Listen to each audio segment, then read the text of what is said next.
In an effort to try and get some of my mojo back for making videos, I decided to take part in this year's Every Bit Counts challenge that Jessica from Three Rivers Homestead started and runs every single year. So this is my weekly roundup from week 1 of what I did.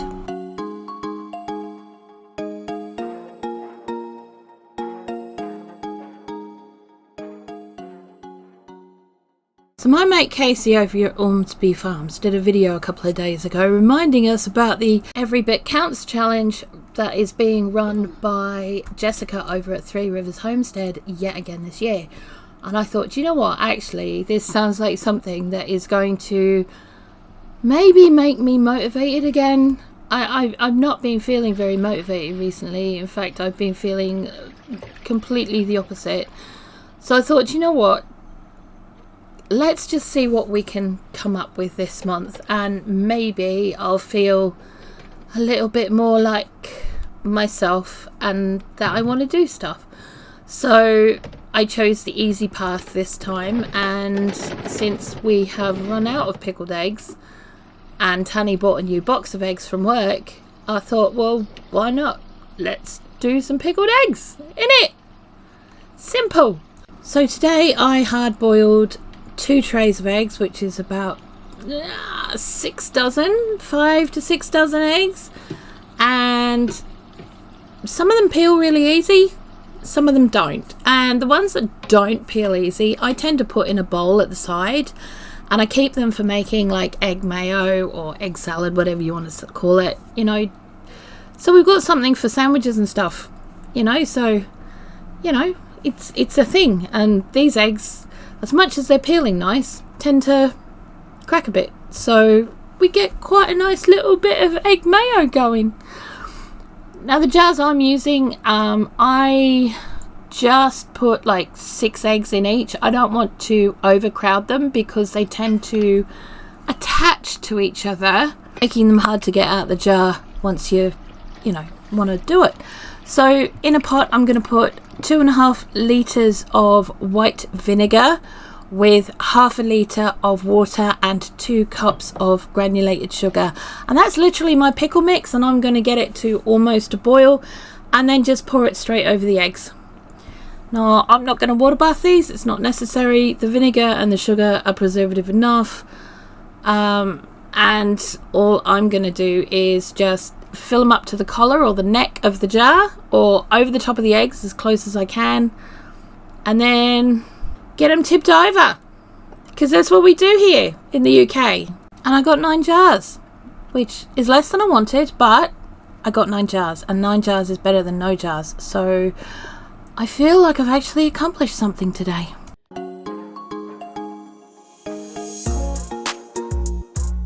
So I decided today I am going to water bath can any of the leftover chili that I have from tonight's dinner that I made yesterday for yesterday's dinner. So as part of the Every Bit Counts challenge, I kind of have been struggling a bit because I've not been really thinking about making videos or doing anything like that for the last few months. Kind of wanted to get involved with this and really try and put some effort into it. So what I'm doing is I'm looking around my house at what needs to be fixed, what needs to be put together, what we have, what I don't have to buy ingredients for, and you know, generally get it in the cupboard. I mean, yeah, okay, it's probably come out of the cupboard, but you know, it's going back in the cupboard in a different state, shall we say that? That's what we're doing. So today I'm going, instead of putting this in the freezer where it will be pushed to the back and ignored for the rest of eternity, we're going to can it up onto jars where we can see it, and it's going to give us 2 nice pint jars, which is enough for Tanny and I for 1 meal. I mean, I had hoped for 4, but you know, every bit counts, and that's the point of the whole challenge, isn't it? Using what you have, turning it into something else, and making it into meals that you can keep for later on. Well, that's my reading of it anyway. So my plan is to get as much stuff out of the freezers, which have been just stocking up and getting them on on a shelf. And making up spice and herb blends that I've run out of, and I've been saying, oh, I need to make this for the last, oh, I don't know, 2 years. So back to this. Once they're done and the lids are on, stick them in the water bath canner, and they're gonna go on for a 3-hour water bath once the pot has come to the boil. Yeah, I know it's a long one, but it's not like I've got to sit and babysit it, is it? After 3 hours of sitting on my bum and watching movies, we now have 2 jars of chili, which equates to 2 meals for Tanny and I. I genuinely can't wait to see what I'm going to do tomorrow. It might have something to do with those onions. I don't know. But, you know, it's exciting.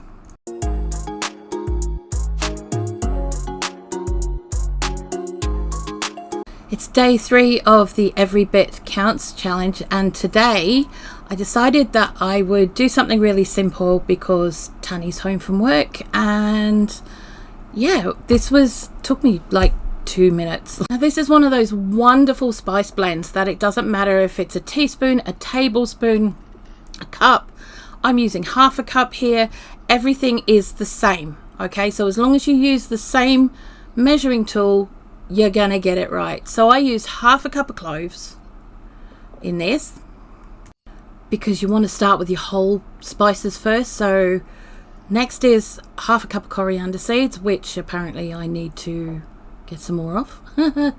That's a handy thing to know. Next we've got half a cup of caraway seeds. We're going to whack the top on and start blitzing it until it's down to a powder, or as close as a powder as you can get. And from here we're going to add in our already pre-ground spices. And first off, we're going to go with half a cup of cinnamon, or ground cinnamon, sorry. Now I did try to put the mace in here. Technically it should be nutmeg, but I don't have nutmeg. I have mace, and that works just as well. And half a cup of ground ginger, which also shows me that I've got like a tablespoon left and I need to get some more, so that it's all a good thing. The mace didn't want to come out, so I'm giving it a good smack because, you know, if in doubt, give it a clout. And half a cup of the mace to go in as well. Now again, we're going to blitz this up for a couple of minutes just to get it all starting to mix, because you're going to get a better mix when you chuck it in the jar, trust me. But you know, it's this simple. Honestly, it's this simple. Now many of them powdered spices or pre-ground spices I've had on my shelf for the last 2 years, and the whole spices I've had for about 5, except for the cloves because I've just recently updated the cloves. But you know, the point is, this stuff lasts for ages, and buying whole spices means that they're going to last longer on the shelf, and they're going to be cheaper than buying them in the shops. Yes, it's a bit of an investment to start off with, but you don't have to buy them all at once. And if you go to the Asian grocery stores, you're likely to find massive bags of them a lot cheaper than you will in the supermarkets. So once this is all done, you just put it in a clean jar and label it, and then you've got all your things. If you're worried about it, put the ingredients on the back. I've got ingredients on all of the backs of my spice blends just to make sure that at a glance, if I need to, I can check if there's something in it that somebody who is at my house can't have. So I've probably made enough mixed spice for the next 20 Christmases, which I'm not upset about, but it's also opened my eyes to some holes in my pantry, so I will get those filled expeditiously.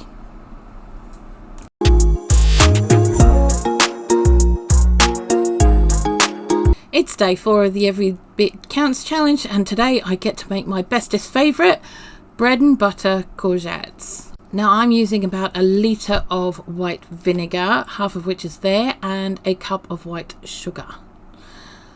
Tablespoon of celery seeds, and a tablespoon of black mustard seeds. Now you could use yellow ones. I don't have any yellow ones. I just got these. And then I'm going to put a tablespoon of black peppercorns and turmeric. Maybe a bit more of the turmeric. I like a lot of spice in mine, I'm not going to lie. But if you don't, only put a teaspoon. If you don't want a tablespoon, just put a teaspoon. So while the pickle's on to boil, I'm going to slice up the courgettes and put them into the sterilised jars. Sterilised. Now these are 500ml jars, and I can get a whole courgette in one. Except for this last one, because it's a bit bigger, because it's a bit extra. So it's, you know, it's going everywhere. But it is very important that your jars and your lids are sterilised for this, because we're not going to be water bathing it. There are two ways of sterilising your jars. Either you can put them in the oven at 180 degrees Celsius or gas mark 4 for about half an hour to 45 minutes. Or you can put them in a pot on the stove underwater and boil them for 20 minutes, and the lids as well, and it's all good. Now once your pickle brine is boiling, you want to fill up your jars, and you want to fill them as full as you can to the top, about halfway up that little collar, so about ½ inch if that's the way you want to go, and get your lids on as much as you can. That they're going to be hot, okay, so just get it finger tight at the moment, and then just waiting for a moment, and then use a towel, tea towel or something to tighten the lid. Now normally I would debubble these. Because they're being open kettled, I'm going to be turning them upside down later on. I haven't done it at this moment in time because just before I filmed this, I'd had a fall. So I was a little bit nervous about actually, you know, picking up and putting things down without dropping them. So, you know, but I got them done. Either way, when these are done, they will seal at the top. And once they are, they will take about 4 weeks until they are ready to eat. Ah, yummy! Hope you've enjoyed this one, guys. Recipes in the description, and I will see you tomorrow. Bye!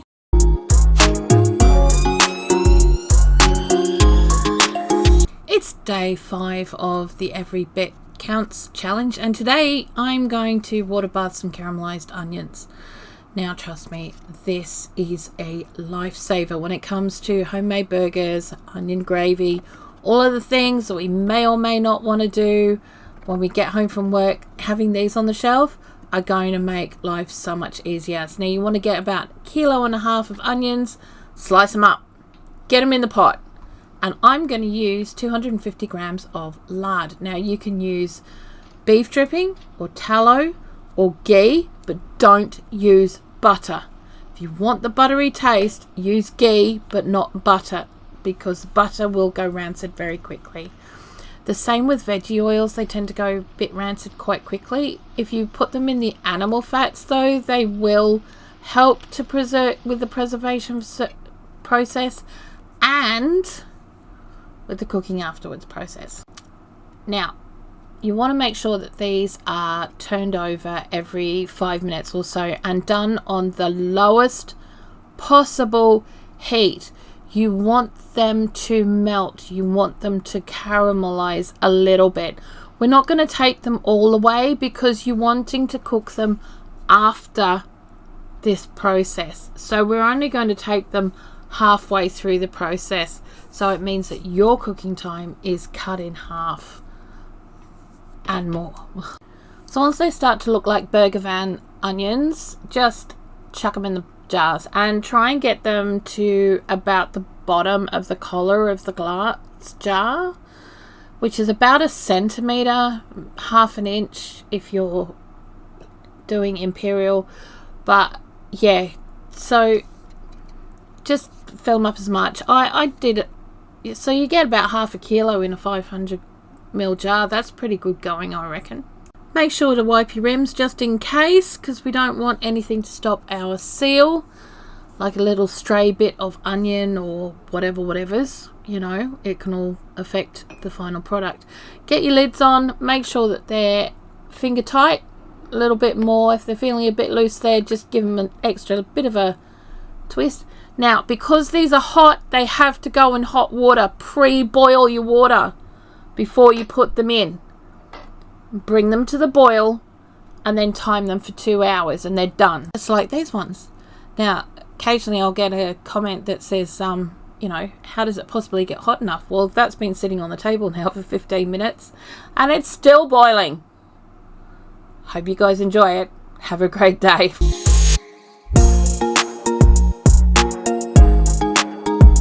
I have a stupid amount of herbs and spices that have been sitting on my cupboard for years. So today I'm going to make some rosemary and garlic salt. So I made a massive cock up with this, and I know it's so simple that even I should be able to do it. At this point I should have just left the rosemary in the blender and blended that by itself, but no, I wanted to save myself some time, added the garlic granules in and the salt and tried to do it all together. Idiot. Now it can be done in the blender this way. It is preferable if it is not, because the smaller grains clog up the works so that the rosemary can't be powdered properly. But you know, on this particular day, today, I had the patience of a Great Dane at dinner time, really. But basically the gist is this: you put your whole things in first. So you put in your rosemary first and blitz it down until it's the powder that you want it to be. If it doesn't get to be the powder that you want it to be, you can sift it out several times and get that down to where you want it. All right. So, you know, as it was, I had to shake my blender, not an approved way of behaving, which is why I didn't show you that I was doing that as vigorously as I ended up doing that. The basic idea is that you blitz it until it is a fine powder that you can sprinkle on your meats or whatever you want to do.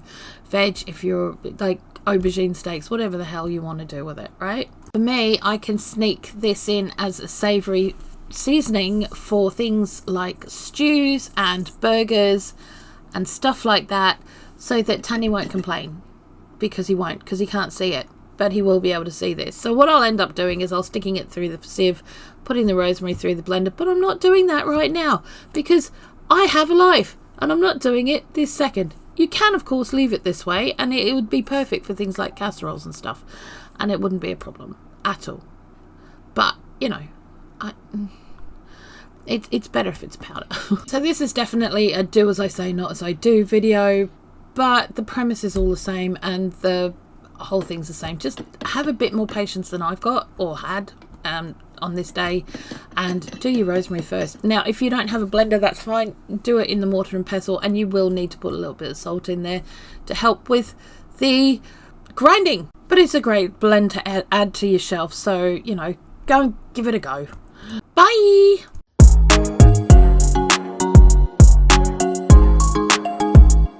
So I very much on purpose waited until these tins of red jalapenos came to a penny each, and I bought 2 of them. But why, Blue? Why would you do such a thing? Well, so I could do this. And I've been waiting 4 years to do this particular thing. I'm not even kidding. And it's Daz's fault over at my Aussie Kitchen and Garden. It's his fault. Blame him. Before I tell you about that, drain your chilies, okay? Drain them. We're going to make use of the juice, but not today. But drain them. You need to drain them for this. Now, when it comes to using my dehydrator, I am a little bit sneaky. In fact, I'm a lot sneaky. I don't put it on unless our solar panels that are attached to the grid are saying that we're not using electric. Okay, and then I will put on the dehydrator, because if I have this thing on for the day, it costs us $10 a day to run it. And yes, that is a tipped over chair in the background. Why? To give you something to whinge about. Now pay attention. Lay your chilies out in a single flat as well as you can on these sheets. Trays. I meant trays. Look, my feathers are already ruffled. Oh, just get them on the tray. Now, I really love my dehydrator, don't get me wrong, but Buffalo, if you are listening, could you please create mesh trays, because these things are a pain in the bum.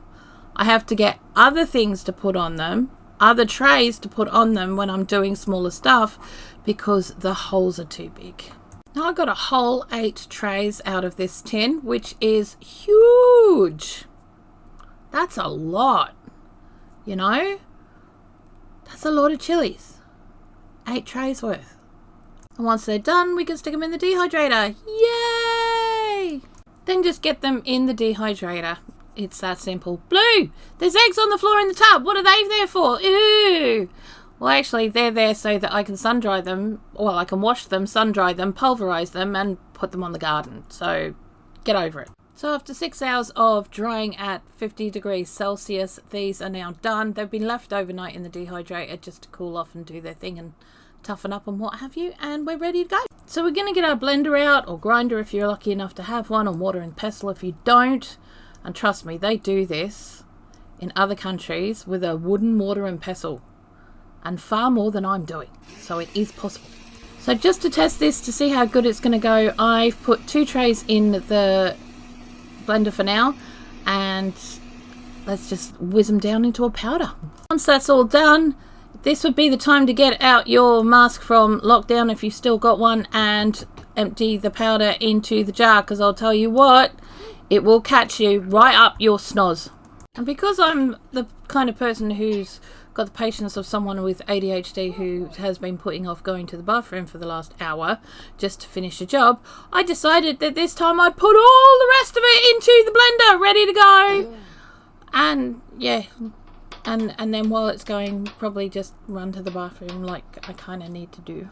And yes, in the background, that's the clean laundry waiting for me to fold it, and some cardboard boxes that I need to break down and put in the recycling. But one job at a time, if you don't mind. Thank you. Yes, and I'm aware this is not a short, but you know what? It takes as long as it takes. So as soon as all of that's done, and that only took a couple of moments, it was great actually, just whack it in a jar. But do cover your face, because it will get you. I promise, it will get you. So in China it's usual to have a wooden mortar and pestle for this job, and they do it outside. Mortar and pestle. And it's not jalapenos. Their chilies are 5 times hotter than these. So, yeah. I'm just saying. Oh my God. So this is why I've done this. We've gone from that big jar to that half jar. And that's the entire contents of there, apart from the juice, obviously. If you wanted to make it smaller, you could put it in a Mylar bag and vacuum seal it, and then it would just literally be an envelope. It would literally be an envelope. But this is going to be used for a lot of things, and I'm going to use it instead of red chili or red pepper flakes, because it's just that good. What a great way to round off the week for the first week of the Every Bit Counts challenge. Woohoo! So in total for the week, we have ended up with 9 jars of pickled eggs, 2 jars of leftover chili, 4 jars of pickled courgettes, 3 of caramelized onions, 1 of dried red jalapenos, rosemary and garlic salt, and a mixed spice. And that is not bad for using stuff that we only have in the house. My biggest goal right now is to use ingredients that we haven't used, that have been sitting in the fridge or the freezer for way past time that they should be, that we can actually put on the shelf or use for something else and turn into meals or whatever, so we have room for the things coming in for the rest of the season. And to be honest, I'm quite pleased with where we started off. It's actually really amazing how quickly it all adds up. So don't think you have to go out and spend loads and loads and loads to do this. And if you're growing your own fruit and veg, obviously that's going to be a bonus as well.